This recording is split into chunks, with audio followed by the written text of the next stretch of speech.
اس پیار کو کیا نام دوں، کہانی پڑھنے کا شکریہ۔ میں نے کتنی بار کہا ہے میری کمپنی میں کام کرنے والے ہر انسان کو وقت کا پابند ہونا چاہیے۔ یہاں کیا ہو رہا ہے، جنگل بنا رکھا ہے میرے آفس کو، میرے پیار کا ناجائز فائدہ اٹھا رہے ہیں آپ سب لوگ۔ اور اکرم چاچا آپ 9 دن سے کہاں غائب تھے؟ چاچا کھانستے ہوئے بولے، سر میری بیٹی کی شادی تھی۔ شہیر شاہ غصے سے بولے، چاچا آفس میں کسی کو بتایا آپ نے؟ اور میڈم سمیرا آپ بتائیں 9 بجے آفس آ رہی ہیں۔ یہ کیا ہو رہا ہے صاحب؟ میں صرف 20 دن کے لیے امریکہ گیا تھا، سب کو جاب سے نکالوں گا آج۔ سب اسٹاف ممبر پلیز میرے میٹنگ روم میں آئیں۔ شہیر شاہ کے غصے کا سب کو علم تھا۔ شہیر شاہ بہت سخت مزاج انسان تھا۔ سب ایک دوسرے کی طرف دیکھنے لگے۔ اچانک سے سر کیسے واپس آ گئے؟ سر تو 2 مہینے کے لیے گئے تھے نا۔ میٹنگ روم میں شہیر شاہ سب کا انتظار کر رہے تھے۔ سب اسٹاف ممبر آ گئے۔ مینیجر صاحب میں کس چیز کی تنخواہ دیتا ہوں آپ کو؟ ورکر تو دور، آپ لوگ بھی خود وقت کے پابند نہیں ہیں۔ ہاتھ جوڑ کر شہیر شاہ جذبات میں بولے، میں ایسے لوگوں کے ساتھ کام نہیں کر سکتا، آپ جا سکتے ہیں، کل سے آفس آنے کی ضرورت نہیں ہے۔ مینیجر اکمل صاحب نے سوری بولا، سر آج ہم کو معافی دے دیں، پھر کبھی شکایت کا موقع نہ دیں گے۔ شہیر شاہ غصے سے بولا، غصے والا ضرور تھا لیکن وہ دل کا ہیرا تھا۔ پل بھر میں غصہ ختم ہو جاتا تھا۔ سب اپنے اپنے کیبن میں جا کر کام کرنے لگے۔ شہیر شاہ کا غصہ کم ہوا تو اپنے آفس سے باہر آئے۔ چاچا اکرم ہاتھ میں جھاڑو لیے صفائی کر رہے تھے۔ چاچا اکرم کے پاس جا کر کھڑے ہو گئے، چاچا کیسے ہیں آپ؟ چاچا اکرم مسکرانے لگا، شہیر صاحب ہم ٹھیک ہیں۔ شہیر شاہ نے چاچا کو ان کی بیٹی کی شادی کی مبارک دی، پھر کہنے لگا، چاچا معاف کرنا، ہم آپ کو تو پتہ ہے میں غصے میں کچھ بھی بول دیتا ہوں۔ چاچا اکرم مسکرانے لگا، بیٹا 7 سال سے جانتا ہوں تم کو، ہم سمجھتے ہیں آپ کو۔ شہیر شاہ کوئی بڑی عمر کا نہ تھا، وہ ابھی 28 سال کا نوجوان لڑکا تھا، بہت خوبصورت۔ اپنی محنت پہ اس نے اپنا بزنس اسٹارٹ کیا تھا جو آج لاکھوں کما رہا ہے اور ہزاروں لوگوں کے پیٹ بھر رہا تھا۔ شہیر شاہ اکلوتی اولاد تھا، ماں باپ کی باپ تو 20 سال پہلے ہی دنیا سے چل بسا تھا۔ ماں نے پڑھا لکھا کر اس قابل کیا تھا، لیکن یہ شہیر شاہ اچھا انسان تھا، وہی کچھ برائیاں بھی تھیں شہیر میں۔ شہیر شراب، چرس، سگریٹ جیسے نشے بھی کیا کرتا تھا۔ اپنے دماغ کو سکون دینے کے لیے شہیر نشہ کرتا تھا۔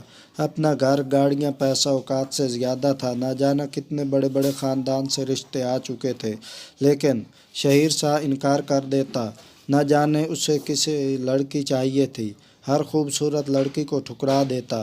ماں نے بہت سمجھایا، بیٹا تم کو شادی کر لینی چاہیے اب، لیکن جناب کو نہ جانے کیوں شادی والے لفظ پہ غصہ آتا تھا۔ گھر آیا، اپنے نوکر کو بولا مجھے کوئی ڈسٹرب نہ کرے۔ شراب کی بوتل کھولی اور پینے لگا، نشے میں ڈوب گیا۔ پھر نصرت کی غزل سنتے سنتے سو گیا۔ نشے میں ڈوب کر سویا ہوا تھا۔ میں ماں بننے والی ہوں، سعد مجھے ڈاکٹر کے پاس لے جاؤ، ایذا اپنے شوہر کو بول رہی تھی۔ سعد نے ایذا کی طرف دیکھا، ایذا میری بات سن لو، میرے بھائی کی بھی 5 بیٹیاں ہیں اور دوسرے بھائی کی 7 بیٹیاں ہیں۔ اگر تم نے بھی بیٹی پیدا کی تو گھر نہ آنا، ہسپتال سے کہیں چلی جانا، سمجھی؟ ایذا غصے سے بولی، سعد میرے پیٹ میں جو بچہ ہے وہ تمہارا ہے، بیٹی ہے یا بیٹا، میں ماں ہوں تو تم باپ۔ بیٹی یا بیٹا اللہ کے ہاتھ میں ہے، میرے نہیں۔ تم مرد یہ بات سمجھتے کیوں نہیں ہو؟ ایذا سمجھدار اور باحیا لڑکی تھی، لیکن اجنبی لوگوں میں بھی آئی گئی تھی۔ ماں باپ تھے نہیں بھائی، لوگوں نے شادی کروائی تھی۔ لیکن سچ یہ بھی ہے کہ آج کل بھائی صرف شادی سے پہلے ہوتے ہیں، شادی کے بعد بھائی اجنبی بن جاتے ہیں۔ ایذا بہت پریشان تھی سعد کے اس رویے سے۔ رات کو سعد کے پاس لیٹ کر بولی، سعد ایسی بات کیوں کرتے ہو؟ کیا بیٹی ہوئی تو مجھے چھوڑ دو گے؟ سعد نے کروٹ بدلی، ہاں ایذا، بیٹی ہوئی تو واپس نہ آنا اس گھر میں، سمجھی؟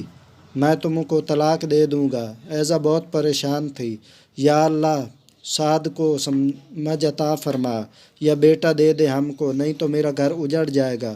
کبھی کبھی خدا وہ کرتا ہے جو ہمارے گمان میں بھی نہیں ہوتا۔ اللہ بہتر جاننے والا ہے، اس کے ہر کام میں بہتری ہوتی ہے۔ کچھ راز چھپے ہوتے ہیں جو وقت آنے پہ کھلتے ہیں۔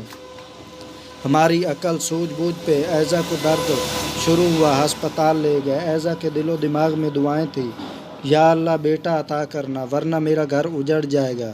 اور پھر بچے کے رونے کی آواز سنائی دی۔ ایک نرس باہر آئی، سعد کو خوشخبری دی، مبارک ہو سر، اللہ نے آپ کو بہت پیاری بیٹی عطا کی ہے۔